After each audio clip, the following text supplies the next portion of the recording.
Sorry about that little intermission. That whatever voice I just did made my throat all itchy, so I had to cough a lot.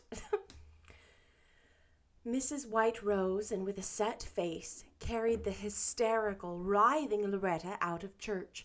Her shrieks died away in the distance, and Mr. Allen proceeded with the service, but everybody felt that it was a failure that day. For the first time in her life, Marilla took no notice of the text, and Anne sat with scarlet cheeks of mortification. When they got home, Marilla put Davy to bed and made him stay there for the rest of the day.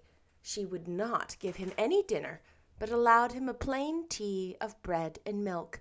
Anne carried it to him and sat sorrowfully by him while he ate it with an unrepentant relish. But Anne's mournful eyes troubled him. "I suppose," he said reflectively, "but Paul Irving wouldn't have dropped a caterpillar down a girl's neck in church, would he?" "Indeed, he wouldn't," said Anne sadly. "Well, I'm kind of sorry I did it then," conceded Davy.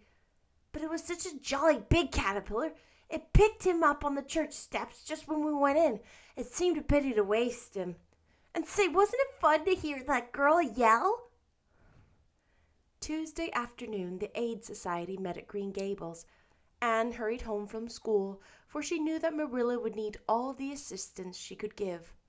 Dora, neat and proper, in her nicely starched white dress and black sash, was sitting with the members of the Aid in the parlor, speaking demurely when spoken to, keeping silence when not, and in every way comporting herself as a model child.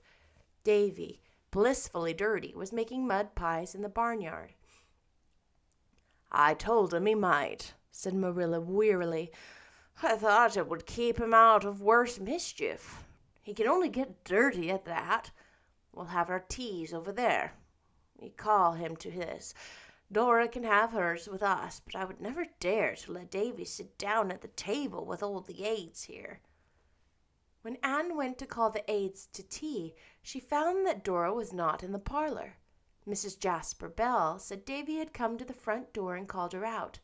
A hasty consultation with Marilla in the pantry resulted in a decision to let both children have their teas together later on. Tea was half over when the dining room was invaded by a forlorn figure. Marilla and Anne stared in dismay, the Aids in amazement. Could that be Dora? That sobbing, nondescript in a drenched, dripping dress, and hair from which water was streaming on Marilla's new coin-spot rug? "Dora, what has happened to you?" cried Anne with a guilty glance at Mrs. Jasper Bell, whose family was said to be the only one in the world with which accidents never occurred. "Davy made me walk the pig pen fence," wailed Dora. "I didn't want to, but he called me a 'fraid cat, and I fell down into the pig pen, and my dress got all dirty, and the pig runned right over me. My dress was just awful, but Davy said if I'd stand under the pump, he'd wash it clean, and I did, and he pumped water all over me. But my dress ain't a bit cleaner, and my pretty sash and shoes is all spoiled." Anne did the honors of the table alone for the rest of the meal, while Marilla went upstairs and redressed Dora in her old clothes. Davy was caught and sent to bed without any supper. Anne went to his room at twilight and talked to him seriously, a method in which she had great faith, not altogether unjustified by results. She told him she felt very badly over his conduct. "I feel sorry now myself," admitted Davy. "But the trouble is I never feel sorry for doing things till after I've did them. Dora didn't want to help me make pies, 'cause she was afraid of messing up her clothes, and that made me hot and mad. I suppose Paul Irving would have made his sister walk a pig pen fence if he knew she'd fall in." "No, he would never dream of such a thing. Paul is a perfect little gentleman." Davy screwed his eyes tight shut and seemed to meditate on this for a time. Then he crawled up and put his arms round Anne's neck, snuggling his little flushed face down on her shoulder. "And don't you like me a little bit, even if I ain't as good a boy like Paul?" "Indeed I do," said Anne sincerely. Somehow it was impossible to help liking Davy, but I'd like you better still if you weren't so naughty. "I did something else today," Dave went on in a muffled voice. "I'm sorry now, but I'm awful scared to tell you. You won't be very cross, will you? And you won't tell Marilla, will you?" "I don't know, Davy. Perhaps I ought to tell her, but I think I can promise you I won't if you promise me that you will never do it again, whatever it is." "No, I never will. Anyhow, it's not likely I'd find any more of them this year. I found this one on the cellar steps." "Davy, what is it you've done?" "I put a toad in Marilla's bed. You can go and take it out if you like, but say, Anne, wouldn't it be fun to leave it there?" "Davy Keith!" Anne sprang from Davy's clinging arms and flew across the hall to Marilla's room. The bed was slightly rumpled.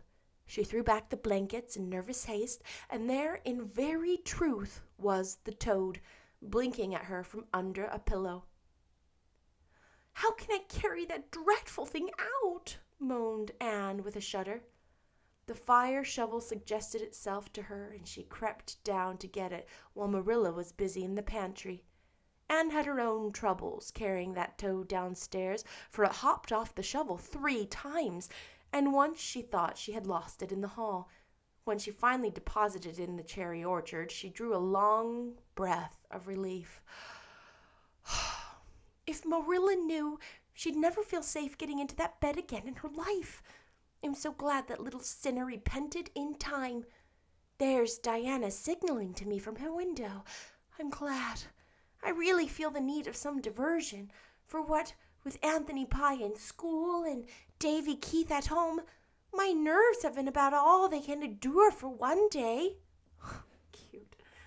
That's the end of chapter 8. Again, I'm sorry. I had to record this in 2 sections because halfway through the other one, I did the voice of the person who got the caterpillar down her neck, or down her shirt, and it made me my throat really itchy and cough a lot, so I had to stop. If you're listening to the podcast, I'm able to put both videos into one audio recording, so it won't be a problem. But if you're watching the video, sorry, there's 2. You can get your money back. Just kidding, there's no money. Ha ha ha ha ha. I'll see you next time. Oh, what do you think of Davy, by the way? Oh my gosh. I am the mother of 2 boys. One is 10 and one is 4. And let me just say, Davy, Davy, Davy. I so get it. Not Davy, I get it. Anne and Marilla. Hoo-wee. At least you got one that's kind of in control. You know what I mean? You know what I mean? Love him. Love him. They keep you busy. Bye.